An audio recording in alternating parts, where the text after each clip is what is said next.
রয়েছে, আমাদের কাছে জান্নাতের চাবি আছে এবং আল্লাহ রাসূল সাল্লাল্লাহু আলাইহি সাল্লাম বলেছেন জান্নাতের চাবি হলো লা ইলাহা ইল্লাল্লাহ। কিন্তু আলেমগণ বলেন সেই চাবির দাঁত হচ্ছে আমাদের ভালো আমল এবং এটি জান্নাতে আমাদের পর্যায় এবং স্থান নির্ধারণ করবে।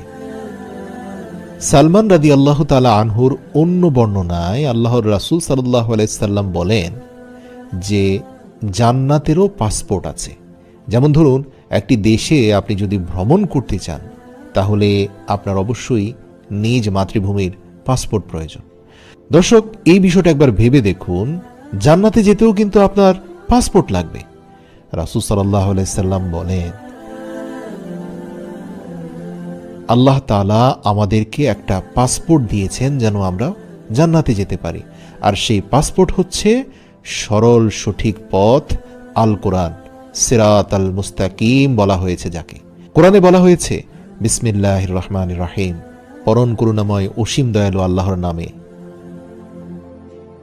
এই সেই কিতাব যা আল্লাহর পক্ষ হতে পাসপোর্ট, মুমিনদের জন্য পথ নির্দেশ। মানে হচ্ছে আল্লাহ সুবহানাহু ওয়া তাআলা আমাদের সবাইকে আল কোরআনের মাধ্যমে মূলত একটি পাসপোর্ট দিয়েছেন।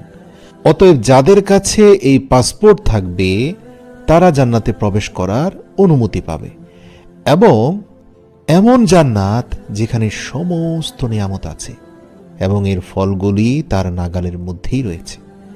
সুতরাং আপনার কাছে যদি চাবি থাকে এবং আপনার পাসপোর্ট যদি প্রস্তুত থাকে, ইনশাআল্লাহ, তাহলে আল্লাহ বলেন অতঃপর মুমিন বান্দারা যখন তাদের আমল সহকারে জান্নাতের দরজায় এসে দাঁড়াবে, তার আমল অনুযায়ী তার জন্য নির্দিষ্ট দরজা ধীরে ধীরে খোলা হবে।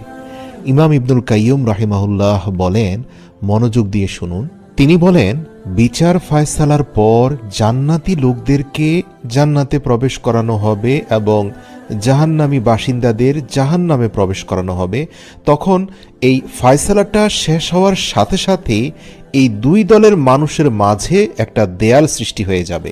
প্রিয় দর্শক, পবিত্র কোরআনে এই দুই দলের ব্যাপারে দুটি ভিন্ন স্বরে কথা বলা হয়েছে। আল্লাহ তাআলা জাহান্নামের অধিবাসীদের ব্যাপারে বলেছেন